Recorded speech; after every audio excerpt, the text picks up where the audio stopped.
तिबरानी का एक वाक़या है कि हज़रत मूसा अलैहिस्सलाम एक ज़ईफ़ा का हज़रत मूसा अलैहिस्सलाम दरिया पार करने के लिए जब किनारे दरिया तक पहुँचे तो उस सवारी के जानवरों के मुंह अल्लाह ने फेर दिए, खुद बखुद वापस पलट आए। हज़रत मूसा अलैहिस्सलाम ने अल्लाह से अर्ज़ किया कि मौला ये क्या माजरा है। तो अल्लाह तबारक व तआला ने फरमाया कि ए मूसा, हमारे यूसुफ अलैहिस्सलाम की लाश मुबारक को अभी अपने साथ ले जाओ, यहाँ मत छोड़ो। तो हज़रत मूसा अलैहिस्सलाम ने लोगों से पूछा तो पता चला कि बनी इसराइल के एक ज़ईफ़ा को मालूम है। ज़ईफ़ा को बुलाया गया, लाया गया तो ज़ईफ़ा ने कहा कि या नबी अल्लाह, आप दुआ फरमाएं कि मैं जवान हो जाऊं और मेरी आंखें भी सलामत हो जाए। तो हज़रत मूसा अलैहिस्सलाम ने दुआ की, वो जवान हो गई, उसकी आंख भी दुरुस्त हो गई।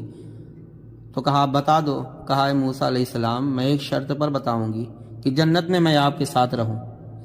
कहा वो नबियों की दर्जे अलग हैं, उम्मतियों के दर्जे अलग हैं, तो उस आला टॉप जन्नत मांग रही है, सबसे आला जन्नत का सवाल कर रही है। तो बुढ़िया ने कहा कि अगर आप मुझे नहीं देंगे वो तो मैं कब्र यूसुफ का पता नहीं बताऊंगी। तो अल्लाह तबारक व ताला ने हज़रत मूसा अलैहिस्सलाम से फरमाया कि ए मूसा, उसको जो मांग रही दे दो।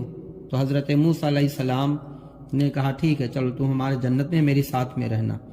तो हज़रत मूसा अलैहिस्सलाम से वो कब्र यूसुफ का पता बता दी और हज़रत मूसा अलैहिस्सलाम ने हज़रत यूसुफ अलैहिस्सलाम की लाश मुबारक को अपने साथ लेकर चले।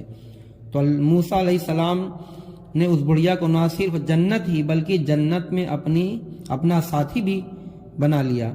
मालूम हुआ कि खुदा के मकबूल जन्नत अता फरमाते हैं अल्लाह की अता से। जो मकबूल और रसूल के सरदार हों उनको बेख्तियार कहें तो बड़ा ही